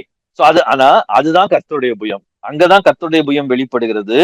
அங்கதான் என்ன நடக்குது அப்படின்னு சொன்னா, ஆஹ் ஆண்டவர் என்ன பண்றாரு, பாவத்தை கண்டம் பண்றாரு. சோ பாவத்தை அங்க என்ன செய்யறாரு, அவர் கண்டம் பண்றாரு. ஓகே. சோ இப்போ இந்த ஏசாயா 53 அதிகாரத்துல சொல்லி இருக்கிற இந்த ஹோல் பேசேஜையும் நம்ம இப்போ ஃபுல்லா அதை மெடிடேட் பண்றதுக்கோ அதை ஃபுல்லா ஸ்டடி பண்றதுக்கோ நமக்கு நேரம் இல்லை. பட் நீங்க தனியா அதை இந்த பேக்ரவுண்ட்ல இந்த அடிப்படையில நீங்க மெடிடேட் பண்ணி பாத்தீங்க அப்படின்னு சொன்னா அது ரொம்ப ஆச்சரியமா இருக்கும். என்ன ஆச்சரியமா இருக்கும் அப்படின்னு சொன்னா, இந்த தீர்க்கதரிசி என்ன பண்றாரு அப்படின்னு சொன்னா, ஒரு ஜூயிஷ் கான்டெக்ட்ல இதை வச்சு நீங்க யோசிச்சு பாருங்க. அவரை அந்த கர்த்தருடைய புயம் வெளிப்படும் பொழுது அது எப்படி இருக்கும் அப்படின்னா, ஏன்னா இது வந்து சீஷர்களுக்குமே என்ன செய்யல அப்படின்னு சொன்னா ஆரம்பத்துல ரொம்ப புரியல. அதனாலதான் அவங்க என்ன நினைச்சாங்க, இந்த கர்த்தருடைய புயம் வெளிப்படும் பொழுது எப்படி இருக்கும், அது அப்படியே ராஜ்யங்களை அடிச்சு உடைக்கிற ஒன்றாக இருக்கும்னு சொல்லி நினைச்சாங்க. புற இனத்தார இல்லாட்டா ரோமன்ஸ, அவங்க அடிமைகளா வைத்திருந்த ரோமர்களை அடிச்சு உடைக்கிற ஒரு புயமா இருக்கும்னு நினைச்சாங்க. பட் ஆண்டவர் தெளிவா ஏசாயா மூலமா சொல்லிட்டாரு, அந்த புயம் எப்படி இருக்கும் தெரியுமா, it will look like it will be week. அது ரொம்ப வீக்கா இருக்கும். அது வந்து எப்படி இருக்கும், ரொம்ப வீக்கா இருக்கும். இங்க பாத்தீங்கன்னா அதுதான் சொல்லியிருக்கு, ஒரு வீக்கான ஒரு நபர், எதையுமே செய்ய முடியாத நபர். அது எவ்வளவு வீக்கா இருக்காரு, அவர் எவ்வளவு வீக்கா இருக்கிறன்னு போட்டிருக்கு அப்படின்னு சொன்னா அதுதான் அந்த வீக்னஸ் தான் அங்க காமிக்கிறோம். அங்க காமிக்கப்பட்டிருக்கிறது என்ன வீக்னஸ் அப்படின்னு சொன்னா, அவர் அடிக்கப்படும்படி கொண்டு போகப்படுகிற ஒரு ஆட்டுக்குட்டியை போலவும், தன்னை மயிர் கத்திரிக்கிறவன் முன்பாக சத்தம் விடாதிருக்கிற ஆட்டை போலவும் அவர் வாயே திறக்க முடியாதவர் இருந்தாரு. சோ அதனாலதான் நம்ம சில பேசேஜஸ் தான் நமக்கு புரியாம இருக்கும். நீங்க ஒருவேளை இதை நல்லா புரிஞ்சுக்கிட்டீங்கன்னா உங்களுக்கு அந்த பேசேஜஸ் எல்லாம் ரொம்ப ஈஸியா புரியும். என்ன பேசேஜஸ் அப்படின்னு சொன்னா, கொரிந்தியர்ல நீங்க வாட்ச் பாத்தீங்க அப்படின்னு சொன்னா, 1 கொரிந்தியர் இந்த சுவிசேஷத்தை பத்தி பவுல் சொல்லும் போது என்ன சொல்லுவாரு அப்படின்னு சொன்னா, இது ஒன்னா ஒரு இது கொஞ்சம் டிவேட் ஆகுறேன், பட் இருந்தாலும் இதை நான் சொல்லணும்னு தோணுதனால சொல்றேன். 1 அதிகாரம் 18ஆம் வசனத்துல வாசிச்சு பார்த்தோம்னா, சிலுவை பற்றிய உபதேசம் என்னவா இருக்குது, கெட்டு போறவர்களுக்கு பைத்தியமா இருக்கிறது. சோ இது கேட்கும் போது ஃபூலிஷா தான் தோணும், என்னது இது அப்படின்னு சொல்லிதான் தோணும், சரியா? அதனாலதான் அங்க அப்படி சொல்லிட்டு அவர் என்ன சொல்றாரு அப்படின்னு சொன்னா, 23ஆம் வசனத்துல, நாங்களும் சிலுவையில் அறையப்பட்ட கிறிஸ்துவை பிரசங்கிக்கிறோம், அவர் யூதருக்கு இடரலாயும் கிரேக்கருக்கு பைத்தியமாயும் இருக்கிறார். நல்லா கவனிங்க. ஆகிலும் யூதரானாலும் கிரேக்கரானாலும் எவர்கள் இதெல்லாம் நீங்க எவ்வளவு தூரம் மெடிடேட் பண்ணி இதுக்கு அர்த்தம் என்னெல்லாம் புரிய ட்ரை பண்ணிருப்பீங்களான்னு எனக்கு தெரியல. மேபி ட்ரை பண்ணியிருந்தால் இதெல்லாம் உங்களுக்கு ஒரு இன்னைக்கு ஈஸியா புரியும், ரொம்ப ஆச்சரியமா இருக்கும். எவர்கள் அழைக்கப்பட்டிருக்கிறார்களோ அவர்களுக்கு கிறிஸ்து தேவ பலனும் தேவ ஞானமுமா இருக்கிறார். இதபடி தேவனுடைய பைத்தியம் எனப்படுவது மனுஷருடைய ஞானத்திலும் அதிக ஞானமா இருக்கிறது, தேவனுடைய பலவீனம் எனப்படுவது. தேவனுடைய பலவீனம்ன்றதுதான் என்னது, காட்ஸ் வீக்னஸ் ஒண்ணு இருக்கா, இருக்கு. அதுதான் என்னது, கிராஸ். அதான் இங்க சொல்லி இருக்குது, தேவனுடைய பலவீனம் எனப்படுவது மனுஷருடைய பலத்திலும் அதிக பலமா இருக்கிறது. அதனாலதான் அதுக்கப்புறம் தான் அவர் என்ன சொல்றாரு அப்படின்னு சொன்னா, என்னது, ஞானிகளை வெட்கப்படுத்தும்படி தேவன் உலகத்தில் பைத்தியமானவர்களை தெரிந்து கொண்டார், பலமுள்ளவர்களை வெட்கப்படுத்தும்படி தேவன் உலகத்தில் பலவீனமானவர்களை தெரிந்து கொண்டார் அப்படின்லாம் சொல்றாரு. சோ இது எல்லாமே இந்த அண்டர்ஸ்டாண்டிங், இந்த பேசிக், இந்த கான்செப்ட்ல தான் அவங்க சொல்றாங்க. இதை நான் இப்ப விளக்குறதுக்கு டைம்ல நீங்க யோசிச்சு பாத்தீங்கன்னா உங்களுக்கு புரியும். காட்ஸ் வீக்னஸ் தான் கிராஸ். அவங்க நினைச்ச கிராஸ், அவங்க நினைச்ச மெஸ்ஸியா யாரு, பலமா வரக்கூடியவர். ஆனா அவர் அங்க எப்படி வராரு, வீக்கா. சோ தேவன் பாவத்தை தண்டிக்கும்படியாக, பாவத்திற்கு பனிஷ்மெண்ட் கொடுக்கும்படியாக, அல்லது பாவத்தை டிஃபீட் பண்றதுக்கு அவர் தெரிந்து கொண்ட வழி என்ன அப்படின்னு சொன்னா, முதலாவது நம்முடைய குமாரன் என்ன பண்றாரு, சின்ஃபுல் பிளஷோட சாயல்ல அனுப்புறாரு. எந்த சாயல்ல, 53ஆம் அதிகாரத்துல ஏசாயா டிஸ்கிரைப் பண்ண அந்த என்னது, சஃபரிங் சர்வெண்ட். அது ஆக்சுவலா என்ன சொல்லுவாங்க அப்படின்னா, பாடுபடுகிற ஒரு சர்வண்டோட சாயல், சஃபரிங் சர்வனோட சாயல்ல அனுப்புறாரு. உலகத்துல இருக்கிற, வேர்ல்ட்ல இருக்கிற மெத்தட் என்ன அப்படின்னா, என்ன பண்றது, அவங்களுடைய யூதர்கள் கூட எதிர்பார்த்துட்டு இருந்த ஸ்ட்ராட்டஜி என்ன அப்படின்னு சொன்னா, ரோம சாம்ராஜ்யத்தை நேரடியா போய் எதிர்க்கிறது, நேரடியா போய் அட்டாக் பண்றது. பட் இந்த சஃபரிங் சர்வெண்ட் ஆகிய மெஸ்ஸியா என்ன பண்றாரு அப்படின்னு சொன்னா, அவர் நேரடியா போய் அட்டாக் பண்ணல. பட் அவர் என்ன பண்றாரு அப்படின்னு சொன்னா, சின்ன டிஃபீட் பண்றாரு. ஆனா எப்படி டிஃபீட் பண்றாரு அப்படின்னா, பை என்னது, ஆஃபரிங் ஹிம்செல்ஃப். அதுதான் பவுல் ரெண்டாவது சொல்றாரு. என்ன சொல்றாரு, தன்னை எதா கொடுத்தாரு.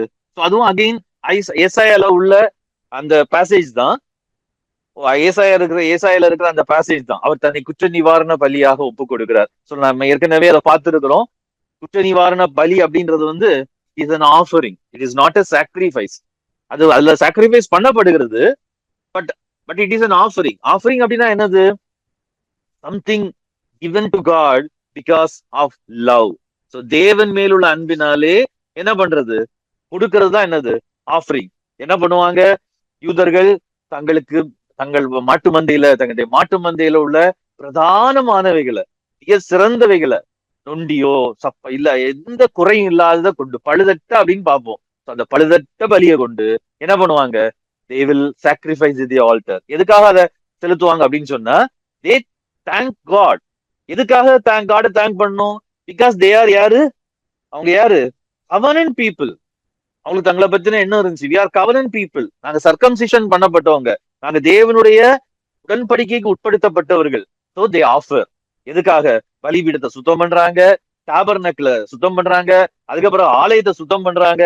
எதுக்காக அப்படின்னு சொன்னா, கடவுள் தங்களுக்குள் வந்து வாசம் பண்ண வேண்டும், கடவுள் தங்களை கொண்டு இந்த பூமியிலே ஆபிரகாமோடு கூட பண்ணின உடன்படிக்கை நிறைவேற்றுகிறதுக்கு தாங்கள் தகுதியுடையவர்களா இருக்க வேண்டும் என்பதற்காக தான் கடவுள் அவங்களை என்ன பண்ண சொன்னாரு, ஆஃபரிங் பண்ண சொன்னாரு.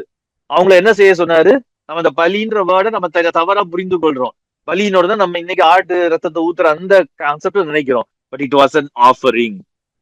அதான் பவுல் சொல்றாரு 8ஆம் அதிகாரத்துல என்ன சொன்னாரு, பாவ மாம்சத்தின் சாயலாகவும், அடுத்து என்ன சொல்றாரு, பாவத்தை போக்கும் பலியாகவும். பாவத்தை போக்கும் பலி, நல்லா கவனிக்கணும். இங்கிலீஷ்ல அது எப்படி சொல்லி இருக்குது,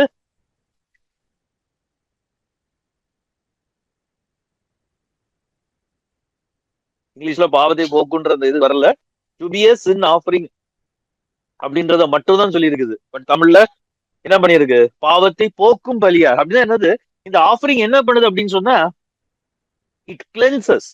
அதனாலதான் 1 யோவான் 1ஆம் அதிகாரம் 7 to 9 வசனங்கள்ல யோவான் சொல்றாரு, அந்த அந்த பிளட் என்ன பண்ணுது அப்படின்னு சொன்னா, அந்த பிளட்டுக்கு அப்போ பலிபீடத்துல எல்லாம் ஊற்றப்படுகிற அந்த ரத்தத்தினுடைய அந்த ரத்தத்துக்கு மீனிங் என்ன, ரத்தத்தினுடைய யூஸ் என்ன அப்படின்னு கேட்டா, அது என்ன பண்ணும், இட் கிளென்சஸ். ஸோ யூதர்களை பொறுத்த வரைக்கும் அந்த டெம்பிள கிளென்ஸ் பண்றதுக்கு பிளட் அவசியம். அந்த பிளட் இப்ப என்ன பண்ணுது அப்படின்னா, இயேசு தன்னை பலியாக ஒப்பு கொடுத்ததுனால அந்த பிளட் 1 யோவான் 1ஆம் அதிகாரம் 7ல இருந்து 9 வரைக்கும் நம்ம வாசிக்கிறது மாதிரி, 1 யோவான் 1:9 வாசிக்கிற மாதிரி, அவருடைய குமாரனாகி இயேசு கிறிஸ்துவின் ரத்தம் சகல பாவங்களை நீக்கி நம்ம என்ன செய்யும், சுத்திகரிக்கும். Cleanses from all our sins. அது பியூரிஃபை பண்ணும். So it has a purifying power. So இயேசு கிறிஸ்துவை தேவன் சின்ஃபுல் ஃபிளஷோட சாயல் அனுப்புறாரு, அவர் தன்னை ஆஃபரிங்கா கொடுக்கிறாரு. கொடுக்கறதுனால என்ன உண்டாகுது, பாவத்தை போக்கும் பலி, கிளென்லினஸ் உண்டாகுது, பாவத்துல இருந்து கிளென்சிங் உண்டாகுது. உண்டாகிறதுனால சின் வாஸ் என்னது, ஜட்ஜ்டு. விளைவு என்ன, சின் வாஸ் கண்டம்டு. இப்ப விளைவு என்ன நமக்கு, அதான் முக்கியமானது இல்லையா. 4ஆம் வசனத்துல சொன்ன மாதிரி, யார்கிட்ட இப்ப அந்த கவர்னன்ட் ஜஸ்டிஸ் ஃபுல்ஃபில் ஆகுது. So that is the main thing. இதுவும் ஐசாயால உள்ளதுதான். என்ன சொல்றாரு அப்படின்னா, ஐசாயா அதை பிறகு ஃபுல்லா வாசிச்சு பாருங்க. 53ஆம் அதிகாரம் முடிச்ச உடனே அடுத்தது என்னது தெரியுமா, அடுத்தது 53ஆம் அதிகாரம் ஃபுல்லா என்ன சொல்லி இருக்குது, மசையா சஃபரிங் சர்வன்ட், அவர் எப்படி பாடுபடுறாரு, அவர் எப்படி வருத்தத்தினாலே அவர் என்ன நடக்கும்லாம் சொல்லி இருக்குது. ஆனா அது முடிஞ்ச உடனே என்ன நடக்குது அப்படின்னு சொன்னா, 13ஆம் வசனத்துல அநேகரை நீதிமான்கள் ஆக்குவார், அநேகரை இந்த கவனண்டுக்குள்ள அவர் கொண்டு வருவாரு. 54ஆம் வசனத்துல, 54ஆம் அதிகாரத்துல, 53ஆம் அதிகாரம் 54ஆம் அதிகாரம் வந்த உடனே பிள்ளை பெறாத மலடியே மகிழ்ந்து பாடு, கற்ப வேதனைப்படாதவளே கம்பீரமாய் பாடி ஆனந்த சத்தமிடு, வாழ்க்கைப்பட்டவளுடைய பிள்ளைகளை பார்க்கிலும் அநாத ஸ்திரீயினுடைய பிள்ளைகள் அதிகம், உன் கூடாரத்தின் எல்லைகளே என்ன செய், நீ விசாலமாக்கு, உன் வாசஸ்தலங்களின் திரைகள் விரிவாகட்டும். ஸோ எதுக்கெல்லாம் மீனிங் என்ன அப்படின்னு சொன்னா, what is going to happen is, நடக்க போகிற காரியம் என்ன அப்படின்னு சொன்னா, நான் வந்து ஒரு புதிய என்ன பண்ண போறேன், ஒரு புதிய உடன்படிக்கையை நான் உனக்கு பண்ண போறேன். என்ன உடன்படிக்கை? 9ஆம் வசனத்தை வாசிங்க பாருங்க. அனு இருக்கீங்களா? வாசிங்களா ஒரு தடவை 9ஆம் வசனம், 54:9. இது எனக்கு நோவாவின் காலத்தில் உண்டான வெள்ளம் போல் இருக்கும். நோவாவின் காலத்தில் உண்டான வெள்ளம் இனி பூமியின் மேல் புரண்டு வருவதில்லை என்று நான் ஆணையிட்டது போல, உன்மேல் நான் கோபம் கொள்வதில்லை என்றும் உன்னை நான் கடிந்து கொள்வதில்லை என்றும் ஆணையிட்டேன். ஓகே, ஆணையிட்டேன். ஏன் தெரியுமா? இந்த இந்த மெசியானிக் சர்வண்டோட சஃபரிங்க்கு அப்புறம், இந்த மெசியாவுடைய மெசியானிக் சஃபரிங்கோட சர்வெண்ட்டுக்கு அப்புறம் நான் என்ன பண்ணுவேன்? It will be a covenant. Like என்னது, நோவாவோடு அந்த பண்ண கவனண்ட போல இருக்கும். அப்ப என்ன நடக்கும் தெரியுமா? 13ஆம் வசனம், உன் பிள்ளைகள் எல்லாரும் கர்த்தரால் போதிக்கப்பட்டிருப்பார்கள், உன் பிள்ளைகளுடைய சமாதானம் பெரிதா இருக்கும். அதோட முடியல, அந்த தொடர்ந்து 55ஆம் அதிகாரத்துக்கு போனீங்க அப்படின்னா, தாகமிக்கு ஆயிருக்கிறவர்களே பணம் இல்லாம வந்து வாங்கி சாப்பிடுங்க. நான் ஏன் தெரியுமா? 3ஆம் வசனம், 55:3 வாசிங்க. அது தொடர்ந்து என்ன நடக்குது அப்படின்றது அங்க சொல்லி இருக்குது. உங்கள் செவியை சாய்த்து என்னிடத்தில் வாருங்கள், கேளுங்கள், அப்பொழுது உங்கள் ஆத்மா பிழைக்கும். தாவீதுக்கு அருள நிச்சயமான கிருபைகளை உங்களுக்கு நித்திய நிச்சயமான கிருபைகளை உங்களுக்கு நித்திய உடன்படிக்கையாக ஏற்படுத்துவேன். சோ அகைன் அந்த கவனன்ட் ஆண்டை ஏற்படுத்துவேன் சொல்றாரு. அதனால என்ன நடக்கும் 5ஆம் வசனத்துல? இதோ நீ அறியாதிருந்த ஜாதியை வரவழைப்பாய். சோ இதுதான் இங்கதான் ஃபுல்ஃபில் ஆகுது. சோ இந்த சஃபரிங் சர்வெண்ட்னால வாட் ஹேப்பன்ஸ் இஸ், நீ அறியாதிருந்த ஜாதியை வரவழைப்பாய், உன்னை அறியாதிருந்த ஜாதி உன் தேவனாகி கர்த்தர் நிமித்தமும் இஸ்ரவேலுடைய பரிசுத்த நிமித்தமும் உன்னிடத்திற்கு வரும், அவர் உன்னை மேன்மைப்படுத்தி இருக்கிறார் அப்படின்னு சொல்லி, கர்த்தரை கண்டடையத்தக்க சமயத்தில் தேடுங்கள். ஸோ அப்படியே தொடர்ந்து வருது. நீங்க அதுக்கப்புறம் இதெல்லாம் ஃபுல்லா வாசிச்சு பார்த்துக்கோங்க. அங்க என்ன வரும் அப்படின்னு சொன்னா, என்னது, அப்ரஹாமோடு கூட பண்ணின உடன்படிக்கை, நான் வந்து மற்ற நேஷன்ஸையும் பிளஸ் பண்ண போறேன், மற்ற நேஷன்ஸையும் ஓம் மூலமா பிளஸ் பண்ண போறேன்றது அங்க ஃபுல்ஃபில் ஆகுறதுன்றத அங்க காமிக்கிறாரு. அதனாலதான் பவுல் என்ன சொல்றாரு, சொல்ல போனா பவுல் வந்து ஒரு இத நீங்க வசனங்கள்ல ரொம்ப ஃபெமிலியரா இருந்தீங்கன்னா, பவுல் சொல்றதெல்லாம் வாசிக்கும் பொழுது நமக்கு ரொம்ப எப்படி அவரால யோசிச்சு பாருங்களா, இயேசு கிறிஸ்துடைய மரணம் உயிர்த்தெழுதல்ல ஒரு 10 வருஷத்துக்குள்ள பவுலுடைய மனமாற்றம் நடக்குது.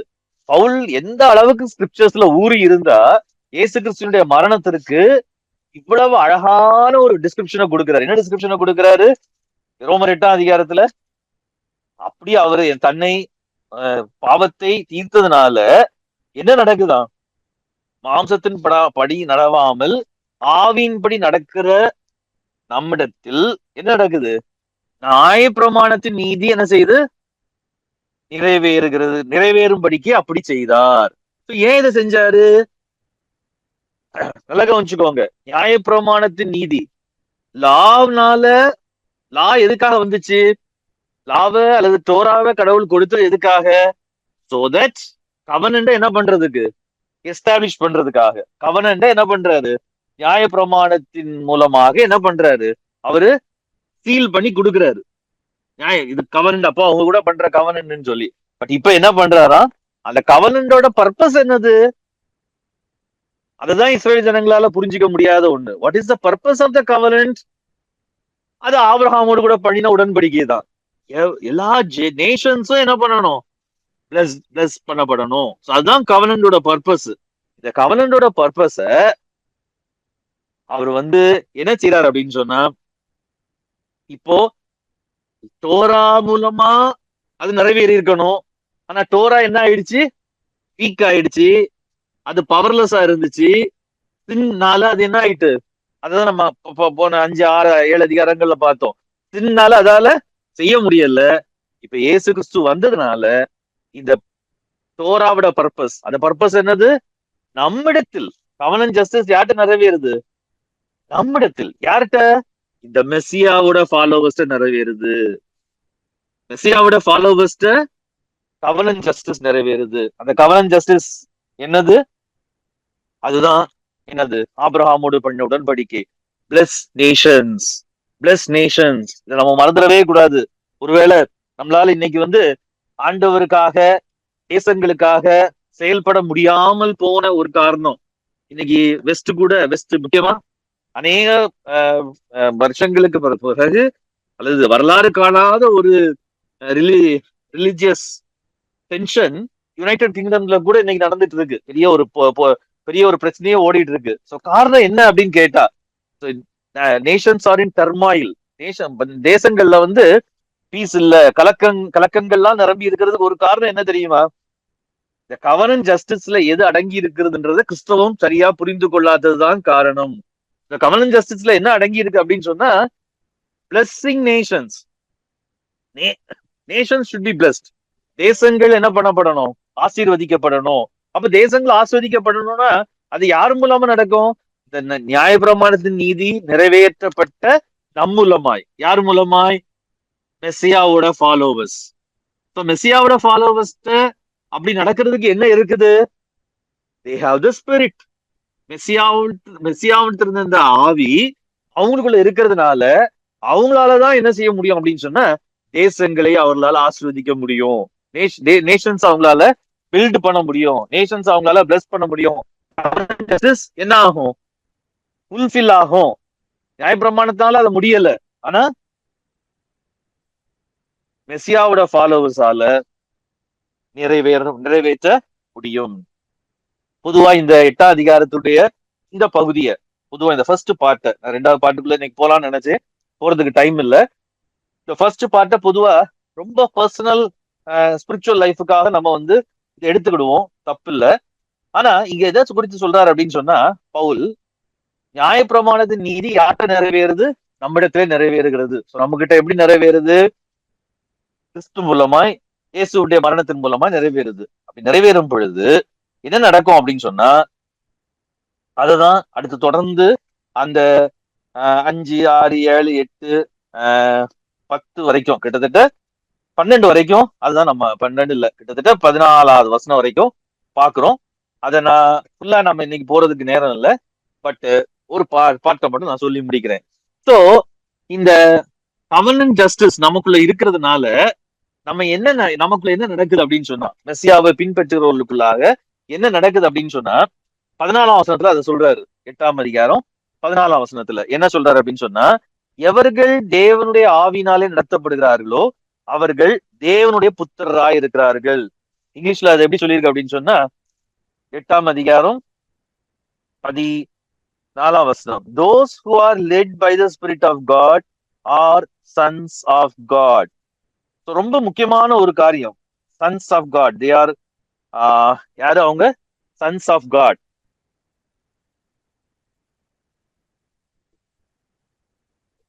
ரோமர் 8ஆம் அதிகாரம் 14வது வசனம், அவங்க சன்ஸ் ஆஃப் காட். ஏன் அவங்க சன்ஸ் ஆஃப் காட் அப்படின்னு, சன்ஸ் ஆஃப் காடுக்கு அப்படி என்ன இம்பார்ட்டன்ஸ் இருக்குது அப்படின்னு ஒருவேளை ஏன் பவுல் இந்த சன்ஸ் ஆஃப் காட் அப்படின்ற பதத்தை, அந்த வேர்டை அவரங்க யூஸ் பண்றாரு அப்படின்னு சொன்னா, நல்லா கவனிச்சுக்கோங்க. இந்த சன்ஸ் ஆஃப் காட் அப்படின்ற டைட்டில் யாருக்கு இப்ப கொடுக்கப்படுது அப்படின்னு சொன்னா, மெஸ்ஸியாவை பின்பற்றுகிற காடோட ஸ்பிரிட்டுக்கு ஒபே பண்றவங்களுக்கு கொடுக்கப்படுகிறது. So those who are led by the spirit of God. இது ரொம்ப முக்கியமான ஒண்ணு. அதனாலதான் பவுல் அதுக்கப்புறம் சொல்லுவாரு, அதே ரோமர் 8ஆம் அதிகாரத்துல, நான் அதையும் உங்களுக்கு எடுத்து காமிக்கிறேன்.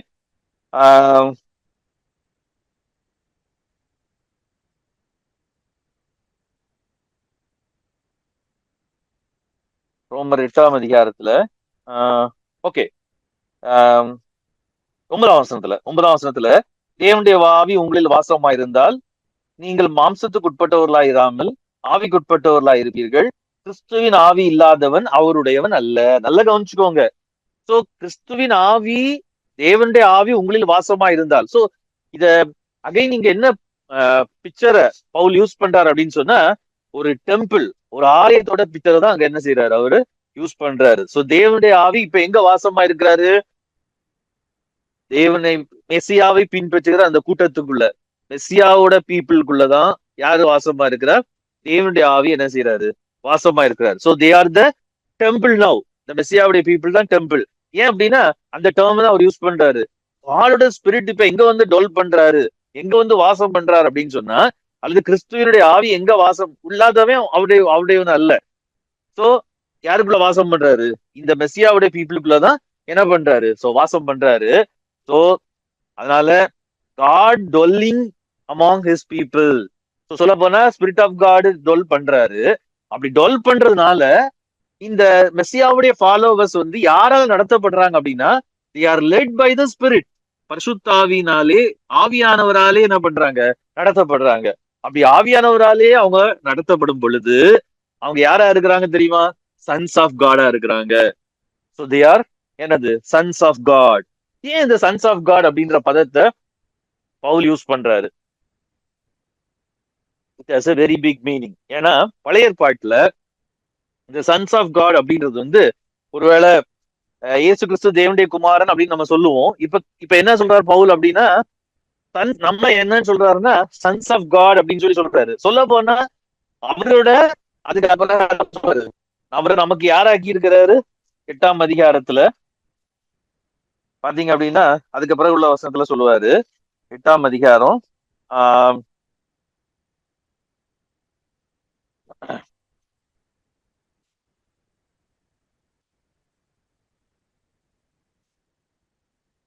ஆஹ் 29ஆம் வசனம் வாசிங்களா? அதை மட்டும் வாசிச்சுங்க. தம்முடைய குமாரன் அநேக சகோதரருக்குள்ளே முதற் நல்ல பேரானவராய் கவனி. இருக்கும் பாத்தீங்களா? பொருட்டு. எதுக்காக? தம்முடைய குமாரன். சோ காடோட பிளான் அப்படின்றது வந்து ரொம்ப it's very huge and it is very large. என்ன சொல்றாரு 20ஆம் வசனத்துல? சரி, எத்தனை வசனம்? 29. Okay, 29. So that he might be the firstborn among many brothers. So நல்லா பாருங்களா, அவரை இப்ப ஃபர்ஸ்ட் பார்ன் சன், தேவகுமாரன், son of God, first born among many brothers. So அவர் ஃபர்ஸ்ட் பார்ன் அப்படின்னா அவருக்கு நிறைய சகோதரர்கள். அந்த சகோதரர்கள் யாரு? யார் த சன்ஸ் ஆஃப் காட். அது யாரு? அது பரிசுத்தாவினால் நடத்தப்படுறவங்க. யார் பரிசுத்தாவினால் நடத்தப்படுவாங்க? கிறிஸ்துவ பின்பற்றுறவங்க. கிறிஸ்துவ பின்பற்றுறவங்க ஏன் பரிசுத்தாவினால் நடத்தப்படுறாங்க? பிகாஸ் கடவுளுடைய டொல்லிங்கா அவங்க இருக்கிறாங்க, டொல்லிங் பிளேஸா இருக்கிறாங்க, கடவுளுடைய ஆலயமா அவங்க இருக்கிறாங்க. So they are led by spirit. So கடவுளுடைய ஆவினால நடத்தப்படுகிறவர்கள். நமக்கு இந்த ஆவி அப்படின்னு உடனே இன்னைக்குள்ள கிறிஸ்டியானிட்டியை பொறுத்த வரைக்கும் நமக்கு வந்து அதனாலதான் நமக்கு நிறைய பிரச்சனை இதுல வர்றது. இந்த இடத்துல இந்த ஸ்பிரிட் நமக்கு பிரச்சனை என்ன வரும் அப்படின்னு சொன்னா, நல்லா கை தட்டுறது, நல்லா சத்தம் போடுறது, பயங்கரமா எமோஷனல் ஆகி குதிக்கிறது, இதெல்லாம் தான் நமக்கு ஸ்பிரிட்னு தோணும். ஏன்னா நமக்கு இப்போ பொதுவா இன்னைக்குள்ள கிறிஸ்டியானிட்டில ஸ்பிரிச்சுவல் அப்படின்னாலே என்ன அர்த்தம் அப்படின்னா, அவன் பயங்கர எப்ப பார்த்தாலும் எப்படி இருப்பான்? சத்தம் போட்டு அவன் ஸ்தோத்திரம் சொல்லிட்டு இல்லாட்டா பயங்கர என்னது ஹை இல்ல இதா இருப்பான் அப்படின்றது. நம்ம இன்னைக்கு இந்த வேர்ட் எல்லாம் என்னது ஹை ஸ்பிரிட்டட்னு சொல்லுவாங்க இங்கிலீஷ்ல ஒரு வேர்டு. ஆக்சுவலா எதுக்காக வந்துச்சு அப்படின்னு சொன்னா, கிறிஸ்டியன்ஸ் வந்து ரொம்ப இதா இருப்பாங்க. எப்படி இருப்பாங்க? ரொம்ப ஆக்டிவா எந்தியூசியாஸ்டிக்கா இருப்பாங்க. பட் அதுக்கு மீனிங் என்ன கிடையாது. நம்ம சத்தம் போடுறோம், கை தட்டுறது தப்பு இல்ல, ஆண்டுடைய சமூகத்துல ஆண்டுடைய பிரசனத்துல எமோஷனல் ஆகுறது தப்பு இல்ல, they are all needed. But அந்த ஸ்பிரிட்னால லீட் பண்றது அப்படின்றது இது கிடையாது. ஸ்பிரிட்டால லீட் பண்ணப்படுறது அப்படின்றது யாருக்கு கிடைக்கிற ஸ்லாக்கியம்? அவருடைய பிள்ளைகளுக்கு கிடைக்கிற ஸ்லாக்கியம். ஆனா நம்ம என்ன பண்ணணும் ஆஸ் கிறிஸ்டியன்ஸ்?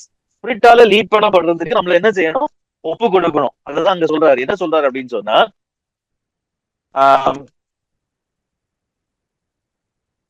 4ஆம் வசனத்துல இப்பதான் நான் இந்த 4ஆம் வசனத்துக்கு விளக்கம் சொல்றதுக்காக நான் இந்த வசனங்களை எடுத்து காமிச்சேன். மாம்சத்தின்படி நடவாமல் ஆவியின்படி நடக்கிற நம்மிடத்தில் என்ன நிறைவேறும் சொல்லி இருக்குது? என்ன நிறைவேறும்? கவனன்ட் ஜஸ்டிஸ் ஃபுல்ஃபில் ஆகும். எந்த கவனன்ட் ஜஸ்டிஸ்? ஆபிரகாமோடு உள்ள ஆண்டவர் பண்ணின கவனன்ட் ஜஸ்டிஸ் ஃபுல்ஃபில் ஆகும். அதான் இங்க சொல்லி இருக்குது. இங்கிலீஷ்ல அழகா சொல்லி இருக்குது, the righteous requirements of the law. அது தப்பு. ஆக்சுவலா அந்த டிரான்ஸ்லேஷன் எப்படி இருக்கணும்னா, the covenant justice might be fully met in us. நமக்குள்ள ஃபுல்லா மீட் ஆகணும். யாருக்குள்ள? ரைச்சஸ் ரிக்வயர்மெண்ட்ஸ் ஆஃப் த லா இல்ல, கவர்னன்ட் ஜஸ்டிஸ் நம்மள மீட் ஆகணும். கவர்னன்ட் ஜஸ்டிஸ்னா என்னது? ஆபிரகாமோடு கூட பண்ணின உடன்படிக்கை நம்மளே நிறைவேறும்படியாக தான் அவர் பாவத்தை மாம்சத்திலே ஆக்கினைக்குள்ளாக தீர்த்தார். ஆனா இது யாருல நிறைவேறும் அப்படின்னு நீங்க கேட்டீங்க அப்படின்னா, who do not live according to the sinful nature but according to the spirit. பரிசுத்த ஆவியின்படி நடக்கிறவர்கள், ஆவியின்படி என்ன பண்றவங்க, வாழ்றவங்க, அவங்க மூலமா. ஏன்னா அவங்க யாரா இருக்கிறாங்க? தேவனுடைய புத்திரரா இருக்கிறார். They are sons of God. ஏன் இந்த சன்ஸ் ஆஃப் காட் அவ்வளவு முக்கியமானது அப்படின்னா, sons of God Old Testament concept படி தே ஆர், ஒரு பக்கம் தே ஆர் ஏஞ்சலிக் பீயிங்ஸ் தான். அவங்க வந்து ஏஞ்சலிக் பீயிங்ஸ். இதை பத்தின நிறைய தியாலஜிக்கல் ஸ்டடிஸ் இருக்கு. அதுக்குள்ள எல்லாம் நான் இப்ப போக விரும்பல. நான் கொஞ்சம் கொஞ்சம் அங்கேயே படிச்சிருக்கிறேன். பட் இருந்தாலும் அதுக்குள்ள நான் ரொம்ப டீப்பா இப்ப போக விரும்பல. சன்ஸ் ஆஃப் காட் அப்படின்றது வந்து அவங்கள பொறுத்த வரைக்கும், யூத கான்செப்டை பொறுத்த வரைக்கும், தேவனுக்கு ஆலோசகர்களாக இருந்த ஒரு பவர்ஃபுல்லான ஒரு கவுன்சில், அந்த டிவைன் கவுன்சில் அப்படின்னு சொல்லி சொல்லுவாங்க. பெரிய டிவைன் கவுன்சில். இந்த தேவபுத்திரர் எங்கெல்லாம் வர்றாங்க பழைய ஏற்பாட்டுலன்னு பாத்தீங்கன்னா, வேர்டை வச்சு நான் சொல்லல, அந்த கான்செப்ட் எப்படி டெவலப் ஆகுது அப்படின்னு கேட்டா, ஈவன் பூமியை அவர் அஸ்திபாரப்படுத்தும் பொழுது கூட, யோபுல அதை நம்ம வாசிப்போம். நம்ம அடிக்கடி எல்லாரும் நம்ம சொல்லக்கூடிய ஏஞ்சல்ஸுக்காக சொல்லக்கூடிய வசனங்கள் தான். யோபுல நம்ம வாசிச்சு பார்த்தோம் அப்படின்னா, தேவபுத்திரர் என்ன பண்ணிட்டு இருந்தாங்களா, அவர் வந்து பூமியை, ஆண்டவர் தான் சொல்றாரு, அதை என்ன சொல்றாரு, நான் பூமியை வந்து இது பண்ணும் பொழுது, யோபு 38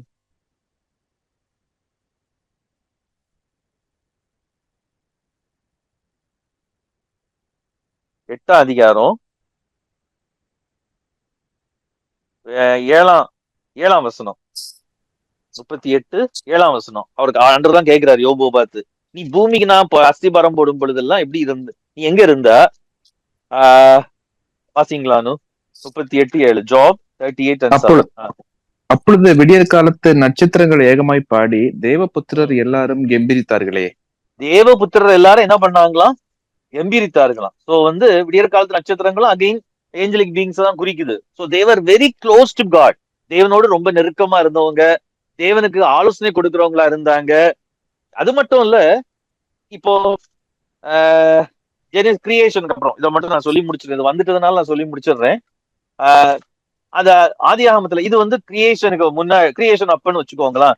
அதுக்கப்புறம் என்ன நடக்குது அப்படின்னு சொன்னா, தேவன் மனுஷனை உண்டாக்கி, மனுஷன் வந்து பாவத்துல ஈவன் என்ன சொல்றாங்க அப்படின்னு சொன்னா, ஒரு பக்கம் நம்ம அதை ஆக்சுவலா எப்படிதான் புரிஞ்சுக்கிட்டு இருப்போம் அப்படின்னு சொன்னா, ஏலோஹிம் அப்படின்ற அந்த வேர்டை ட்ரினிட்டியை மட்டும் குறிக்கிறதா புரிந்து கொண்டிருப்போம். ஆனா it also included this angelic beings. அதாவது நாம் அப்படின்னு சொல்லி ஆண்டவர் சொல்லுவாரு இல்லையா?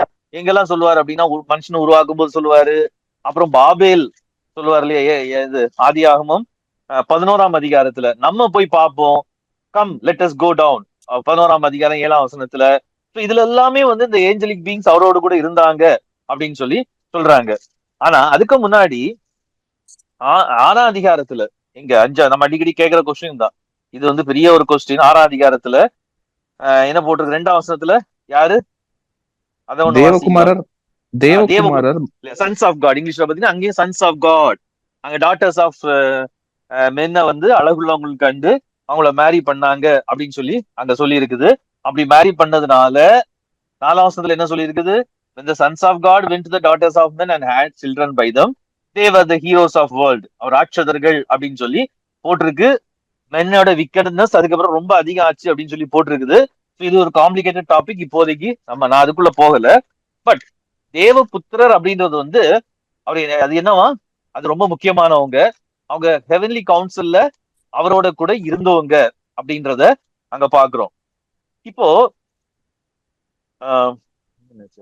ஓகே நான் முடிச்சிடுறேன். உபாகமத்துல ஆண்டவர் வந்து என்ன சொல்றாரு அப்படி, மோசே மூலமா என்ன சொல்றாரு அப்படின்னு சொன்னா, சர்வ வல்லமை உள்ளவர் மனுபுத்திரருக்கு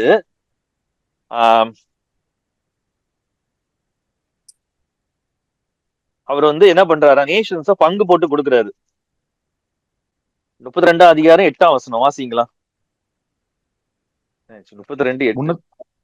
உன்னதமானவர் ஜாதிகளுக்கு ஆஹ் சுதந்திரங்களை பங்கிட்டு ஆதாபின் ஆஹ் புத்திரரை வெவ்வேறாய் பிரித்த காலத்தில் இஸ்ரவேல் ஆஹ் புத்திரருடைய தொகைக்கு தக்கதாய் சர்வ ஆக்சுவலா ஜனங்களின் எல்லைகளை அந்த வேர்டு திட்டமிட்டார். வந்து கொஞ்சம் டிஃப்ரெண்டா இருக்கு. நீங்க நல்லா பாத்தீங்க அப்படின்னு சொன்னா அதுல என்ன வந்திருக்கும் அப்படின்னு சொன்னா உபாகமம் 32:8 இல்லையா? உன்னதமானவர் ஜாதிகளுக்கு சுதந்திரங்களை பங்கிட்டு ஆதாமின் புத்திரரை வெவ்வேறாய் பிரித்த இது எதை சொல்லியிருக்கு அப்படின்னு சொன்னா ஆஹ் அந்த எதை எதை எதை பற்றி சொல்லியிருக்கு அப்படின்னு சொன்னா அங்க 11ஆம் அதிகாரத்துல ஆதியாகமம் 11ஆம் அதிகாரத்துல தேசங்களாக பிரிக்கப்பட்டது. சோ இந்த நேஷன்ஸ் உருவாகிறத பத்தி அங்க சொல்லப்பட்டிருக்கிறது ஆதியாகமும் 11ஆம் அதிகாரத்துல. சோ அததான் இங்க குறிப்பிடப்பட்டு மோசே சொல்றாரு. ஏன்னா ஆண்டவர் சொல்லி கொடுத்த பாட்டு இது, அப்படிதான் அவர் சொல்றாரு. கர்த்தர் வந்து சொல்லி கொடுத்த பாட்டு, ஆனால் நீங்க வந்து இதை பாடணும் அப்படின்னு சொல்லி சொல்றாரு.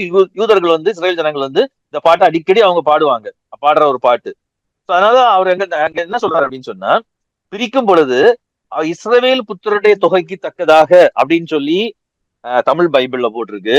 இங்கிலீஷ் பைபிள்ல எப்படி போட்டிருக்கு அப்படின்னு சொன்னா according to the number of the sons of Israel அப்படின்னு போட்டிருக்குது.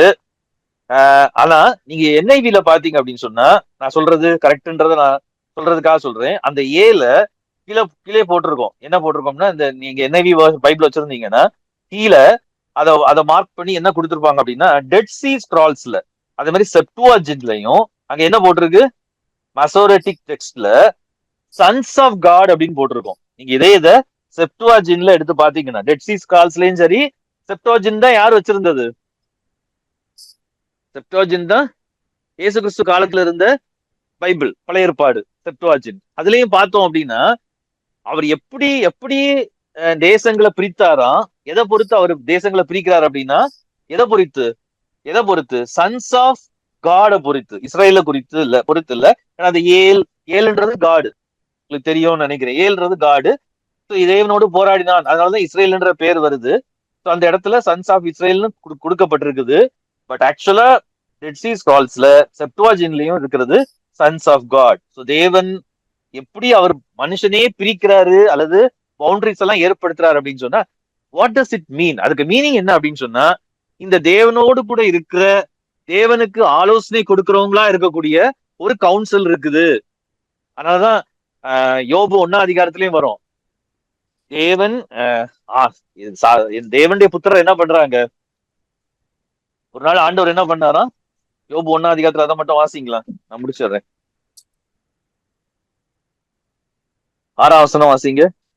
1:6. யோபு ஒரு நாள் தேவபுத்திரர் கர்த்தருடைய சந்நிதியில் வந்து நின்ற போது தேவனுடைய புத்திரர் கர்த்தருடைய சந்நிதியில் வந்து நின்ற போது, இங்கிலீஷ்ல ஏஞ்சல்ஸ்னு போட்டிருக்கு. கீழே ஹீப்ரூல என்னதான் கொடுத்திருக்காது? சன்ஸ் ஆஃப் காட் தான் கொடுத்திருக்கு. அதாவது கீழே NIV-ல சன்ஸ் ஆஃப் காட்னு கொடுத்திருக்கோம். சோ நான் இது எதுக்காக சொல்றேன் அப்படின்னா பவுல் ஏன் திடீர்னு சன்ஸ் ஆஃப் காட் அப்படின்ற ஒரு கான்செப்ட் இங்க கொண்டு வராரு? தேவனுடைய ஆவினால் நடத்துறவங்க தேவபுத்திரர், நம்ம மெஸ்ஸியாவை பின்பற்ற சன்ஸ் ஆஃப் காட்னு சொல்றாரு அப்படின்னு சொன்னா சன்ஸ் ஆஃப் காடுக்கு தேவனுடைய திட்டத்துல ஒரு பெரிய ரோல் உண்டு, பெரிய ஒரு ரெஸ்பான்சிபிலிட்டி உண்டு. ஒரு காலத்துல அவங்க ஏஞ்சலிக் பீயிங்ஸா டிவைன் கவுன்சில் இருந்திருக்கிறாங்க. யோபுவின் புஸ்தகத்தின்படி சாத்தான் நந்து நிற்கும் போது அதுக்கு முன்னாடி தேவபுத்திரர் வந்து நிக்கிறாங்க ஆண்டுடைய சமூகத்துல. ஸோ அங்க ஒரு பெரிய கவுன்சில் மாதிரிதான் அது இருக்குது. ஸோ இந்த சன்ஸ் ஆஃப் காட் அப்படின்றது வந்து வேதத்தை பொறுத்த வரைக்கும் என்னது முக்கியமான ஒரு ரோல். பவுல் சொல்றாரு அந்த ரோலுக்காக தான் தேவன் நம்மை அழைத்திருக்கிறார். அதனாலதான் இயேசு சொல்லுவாரு சமாதானம் பண்ணுகிறவர்கள் வாக்கியவான்கள், அவர்கள் தேவனுடைய புத்திரர் எனப்படுவாங்க. So sons of God, so they have a very big role. இன்னைக்கு நம்ம இதெல்லாம் மறந்து போனதுனாலதான் நம்ம என்ன நினைக்கிறோம், கை தட்டுறதும் பாட்டு பாடுறதும் அந்நிய பாஷை பேசுறதும் தான் கிறிஸ்தவ வாழ்க்கைன்னு நினைக்கிறோம். பட் பால் வந்து மெஸ்ஸியாவை பின்பற்றுகிற, பரிசுத்தாவின் வாசம் பண்ணுகிற, பரிசுத்தாவில் நடத்தப்படுகிறவர்கள். நான் சொல்ல விரும்புறது அதான், எம்பசைஸ் பண்ண விரும்புறதுதான். எல்லா கிறிஸ்தவர்களும் ஆவினால் நடத்தப்படுகிறார்களா அப்படின்னா எனக்கு தெரியாது. நடத்தப்பட வேண்டும். மெஸ்ஸியாவை பின்பற்றவர்கள் ஆவினால் நடத்தப்படணும். நடத்தப்படுறவங்க எப்படி இருக்கணும்?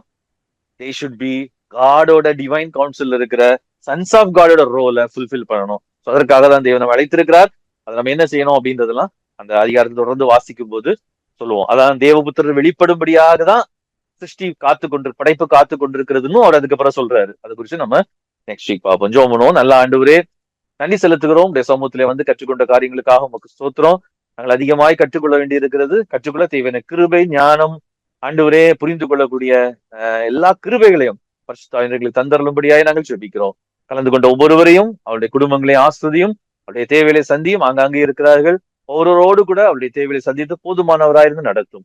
உங்களுடைய வேதத்தை கற்றுக்கொண்டு இந்த பூமியிலே தங்கள் வாழ்நாளிலே ஆண்டவரே இந்த புதிய படைப்பை நோக்கி செல்லுகிற இந்த மகாபெரிய இந்த திட்டத்திற்கு தங்களுடைய பங்கு என்ன என்பதை உணர்ந்து அதை செய்யக்கூடியவர்களாய் கர்த்தர் மாற்றும். இயேசுவின் நாமத்தில் ஜெபிக்கிறோம் பிதாவே, ஆமென்.